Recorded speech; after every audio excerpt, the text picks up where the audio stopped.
So before I get into this video today, this video is about a meniscus tear issue with the knee. But if you don't have that issue, if you do have the issue, it's going to be useful to you. But if you don't have that issue, regardless of the injury that you have, I think it can be useful to you with the idea that I'm going to share with him. That's been very useful to me 20 years after my first surgery back in the day. So anyway, Marcus's question is that he's 42 years old. He's been training jiu-jitsu and judo for about 15 years, for a pretty long time. And he recently had a meniscus tear in his knee. So he has an issue there. Now he's been looking at alternatives to having a meniscectomy and going under the knife and having surgery. But everything that he's looking up is pointing in that direction. And if you're not familiar, the way that the meniscus sort of is in the body, basically imagine this is your knee, and so it bends like this, right? Well, and your kneecap's right here.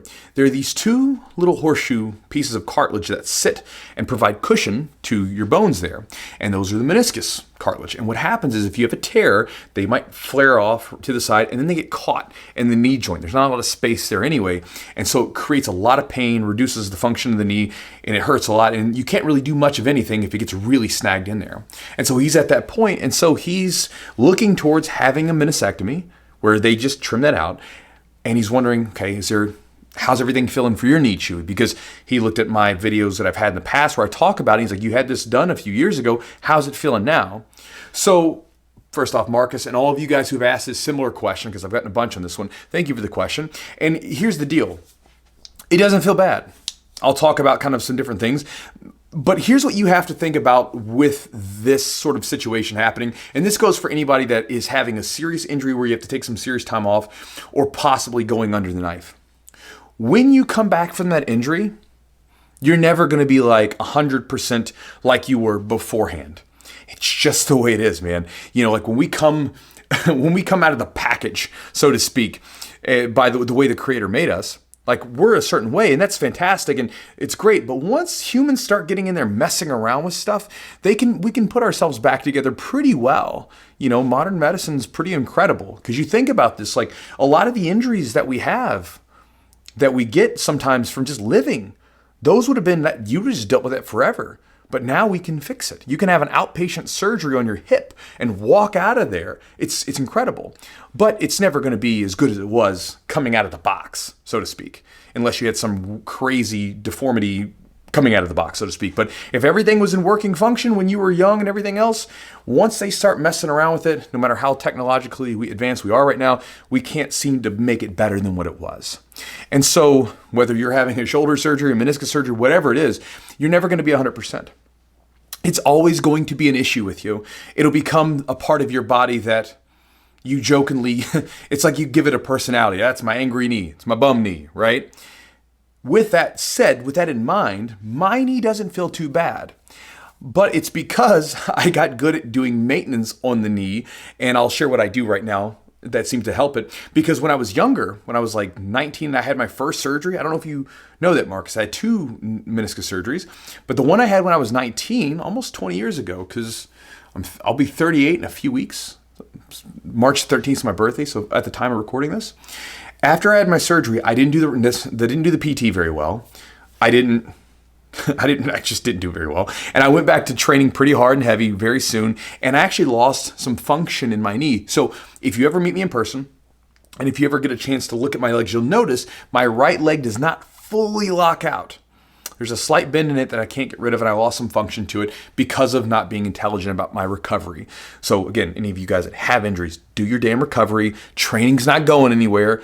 Be smart about it because this stuff stays with you. Everything, your body's accumulative, right? It's like you can tell a lot by a person by their body and the way they present it. It's just the way it is.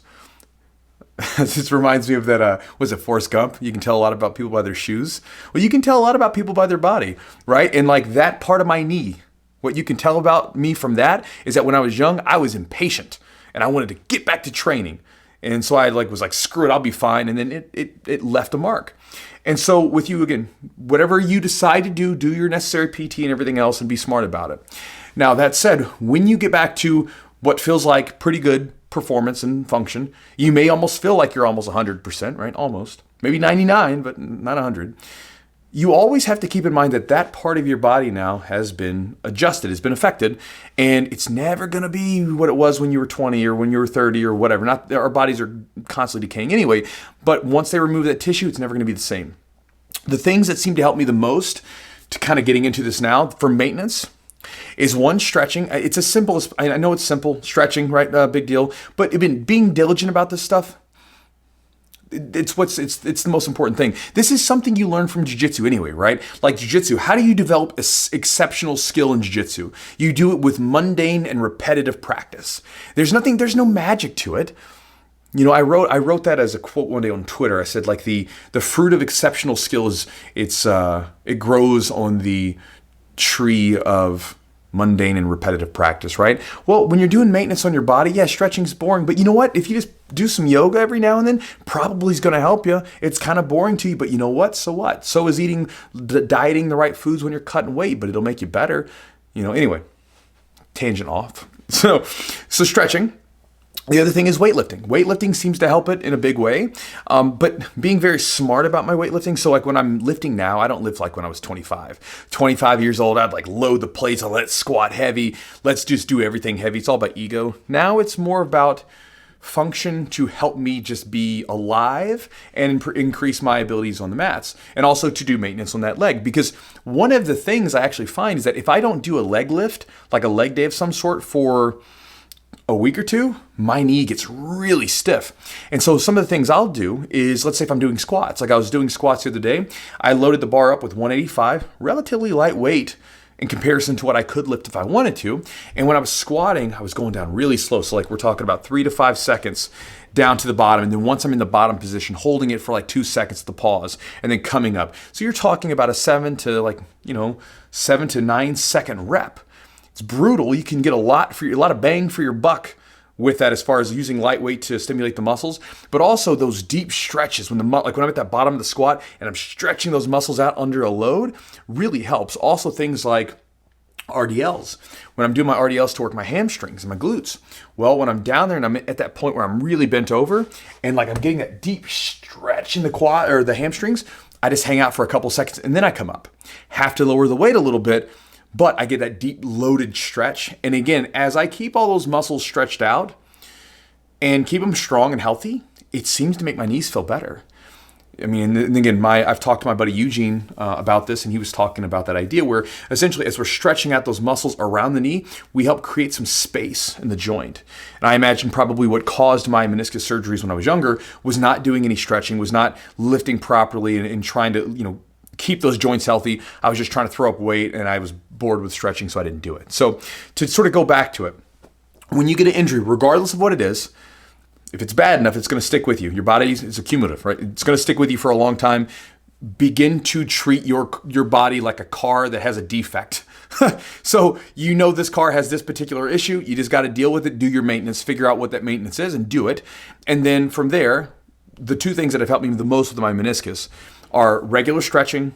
You can do yoga, you can do whatever you want to do, just do it. Pick a stretching sort of modality that you want to get into and work on that. And then also too, make sure you're doing your strength training regularly. And when you're doing the strength training, don't worry about the heavy weight. Worry about using, moderately challenging weight, but getting in that deep range of motion, right? And really holding the exercises and being controlled through that, and see if that helps you again once you come back from all of your rehab and exercises and stuff like that. And honestly, for the most part, I use a lot of the rehab exercises that I did for my meniscus. I use those for my leg day now as just sort of a warm up. So again, without making this video too long, Marcus, I hope that helps you. And guys, anyone else that's having an injury out there, I hope this video is useful to you as well. I'll talk to you guys next time.